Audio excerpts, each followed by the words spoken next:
Hola, estamos aquí con Felipe González, presidente. Quería preguntarte en primer lugar cómo estás viviendo esta crisis y cómo estás viviendo el confinamiento. Bueno, imagino que como la inmensa mayoría de la gente, llevo 18 días aquí y creo que salvo los imprescindibles, que están haciendo una impresionante labor, los demás, nuestra contribución es de verdad cumplir el confinamiento. Muy bien. Bueno, vamos a entrar un poco en la materia. Hay un gran debate en España y fuera también sobre si esta crisis se podía haber evitado, prevenido, anticipado, mitigado. No sé, ¿dónde te sitúas en este debate? Hombre, diría que eso se va a repetir muchas veces. En mi tierra, en el sur, dirían que a toro pasado pues se especula mucho mejor, pero hay que verlo en el momento en que se produce.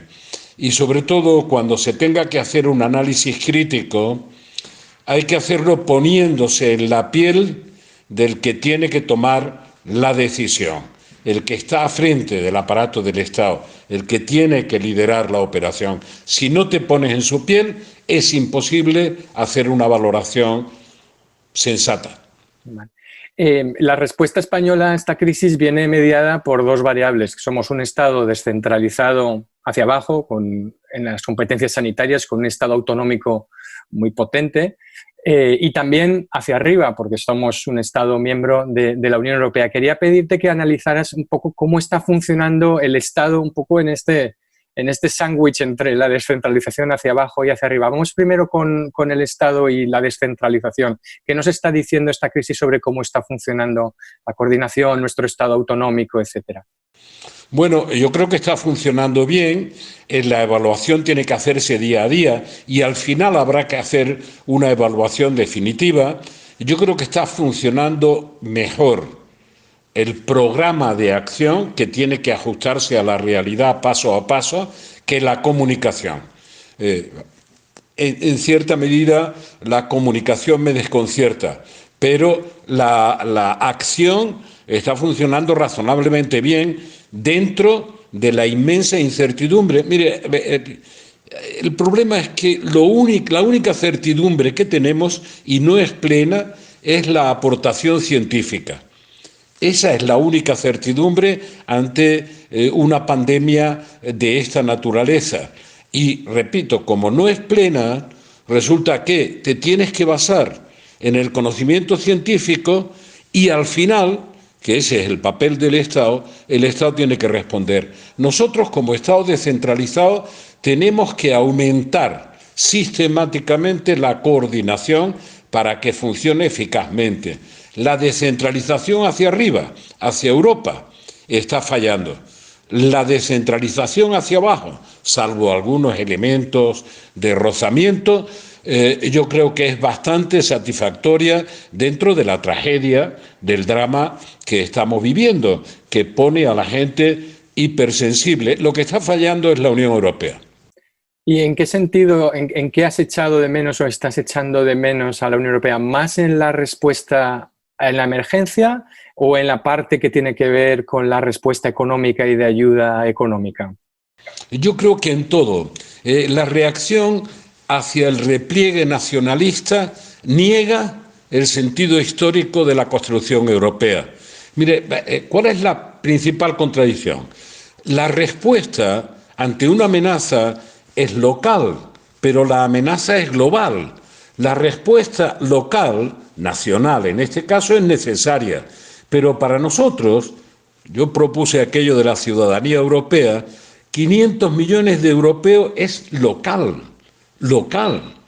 El hacer una frontera nacionalista para replegarse a un nacionalismo más tribal nos hace retroceder en el tiempo, muchos años, décadas. La Unión Europea nació con la otra vocación, con la vocación de considerarnos la unión entre los europeos.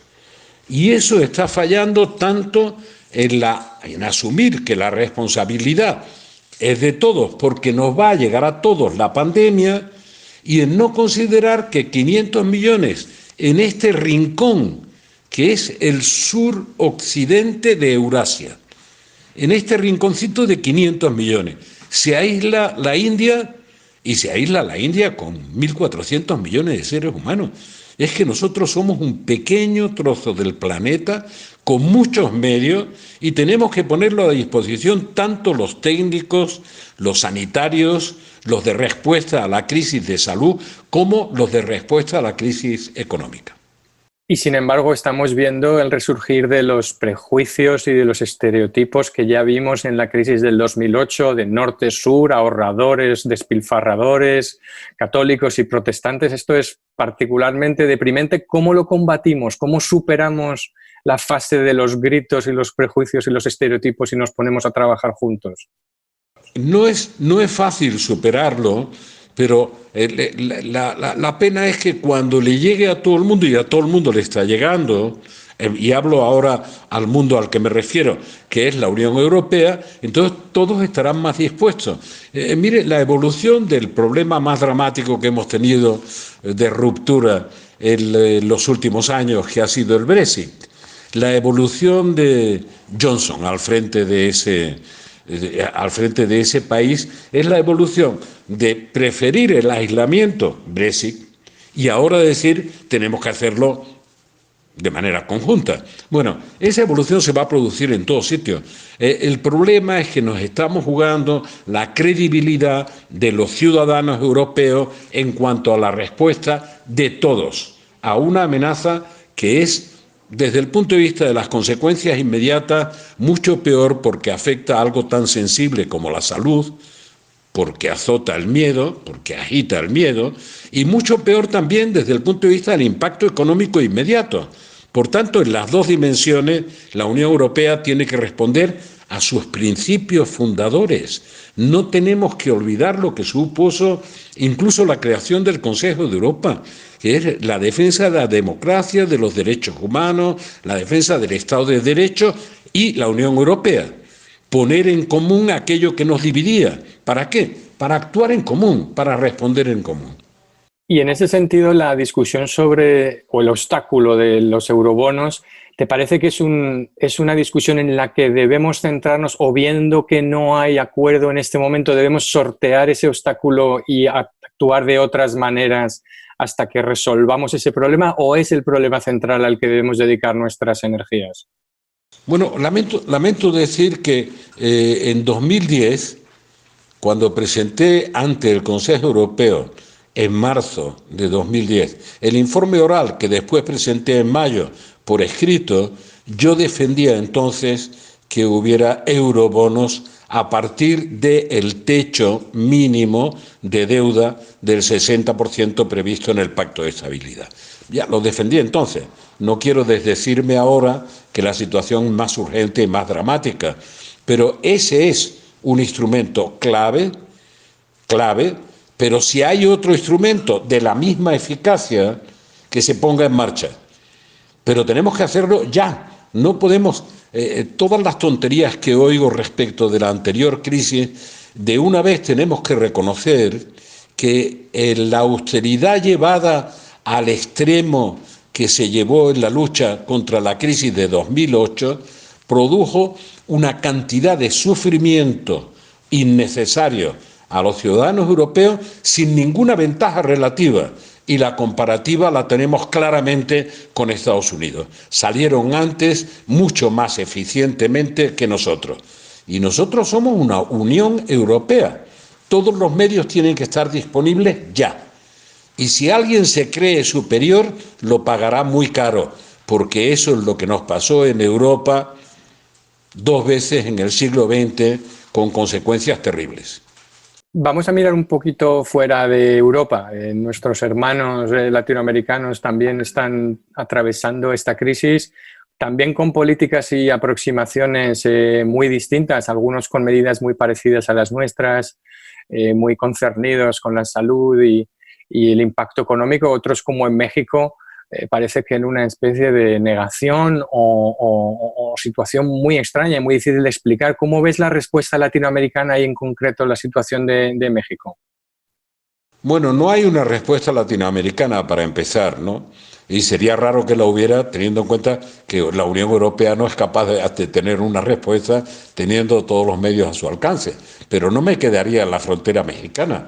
Hay que ver la evolución de Trump, lo que decía hasta hace 15 o 20 días y lo que dice, con esa mentalidad que tiene o ese carácter que tiene del que no sabe y además tiene poder, que es la peor de las necedades y por tanto la peor arbitrariedad, pero aún así han terminado consensuando una política entre republicanos y demócratas que desde hace mucho tiempo no se conseguía.